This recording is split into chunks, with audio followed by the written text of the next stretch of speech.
तर मित्रांनो, हा आहे फणस आणि हा खूप पिकलेला आहे. ओके. आणि हा आणलेला आहे आपण खास कोकणातून. आणि आता फणसाला ऍक्च्युली कापण्यासाठी खूप मेहनत करावी लागते, हे असं मला माझ्या बायकोकडनं कळालं. तर पहिले तर आपल्याला जो आपण चाकू यूज करणार आहोत त्याला चांगल्या प्रकारे तेल लावून घ्यायचं. कारण की त्याला ना चीक निघतोय फणसामधनं, आणि ते थोडंसं डिफिकल्ट जाते मग आपल्याला. नंतर आपल्या हाताला आपण चांगल्या प्रकारे तेल लावून घ्यायचं.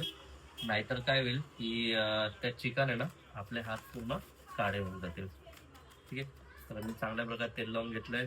मला चाकू पण चांगल्या प्रकारे लागलेला आहे. त्याला असा चिरा मारावा लागतो. ठीक आहे. इथून असा चिरा नका मारू. ठीक आहे.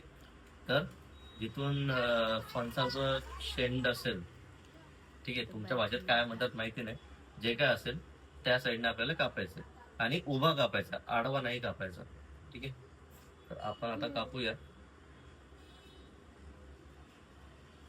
हा खूपच पिकलेला फणस आहे. तर मग मी अशा प्रकारे फणस कापलेला आहे, आणि जे कोकणाचे लोक असतील त्यांना आता माहिती पडेल मी जेव्हा फणस खोलेल तर हा कोणत्या टाईपचा आहे. तर ऍक्च्युली मला दोन टाईप माहिती आहेत फणसाचे. तर एक आहे बरका आणि एक आहे कापा. तर आपण बघूया हा कोणत्या टाईपचा फणस आहे. ठीक आहे. तर आपण हा जेव्हा कापला ना आता, तर तुम्हाला असा असा खोलत जायचा आहे. ओके. हा पूर्ण असा टरबूजासारखा कापू नका. ठीक. हे असा असा खोलत जावा.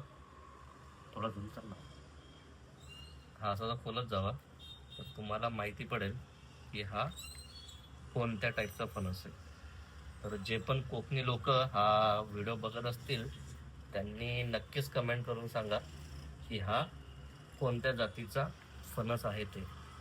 आणि तुम्ही बघा, हा फणसाचा वासाचा सुडाच सुटलेला आहे. म्हणजे जबरदस्त वास येतोय. बापरे, जबरा. खूप पिकलेला फणस आहे. मला माहिती आहे तुमच्यापैकी काही लोकांना ज्यांना फणस आवडतो त्यांना पाणी सुटलं असेलच नक्की. ओके. तर बघा, हा एकदम नरम झालेला फणस आहे. बघा, मी असं काढतोय तर तुटतंय. आणि हा जो चीक आहे याच्यापासून वाचण्यासाठीच आपण हाताला तेल लावलेलं आहे. ठीक आहे. तर अशा प्रकारे मी हा खोललेला आहे. आणि ही फणसाची तिजोरी तुमच्या समोर मी काढलेली आहे. यातले पहिले 5 गरे मी थोडा साईडला ठेवून देतो.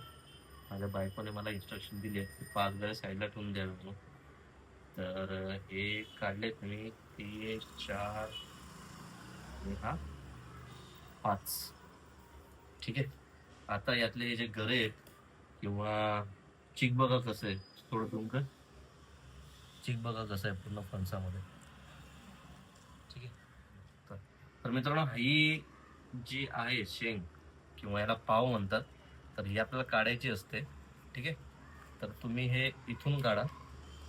ही अशी खेचून घ्या चांगल्या प्रकारे, ही सावकाशपणे निघून जाईल. यालाच तुमचे गर लटकलेले असतात. हे सर्व गर काढून घ्या. ओके. आणि ही पाव म्हणजे शेंडी फणसाची, ही काढून साईडला ठेवून द्या. त्यानंतर हे तुमचे फणस आता खायला रेडी आहेत. तुम्ही आयदर असेच डायरेक्टली खाऊन घ्या किंवा मग साईडला काढून एका प्लेटमध्ये खाऊन घ्या. फणसाची चव न्याली.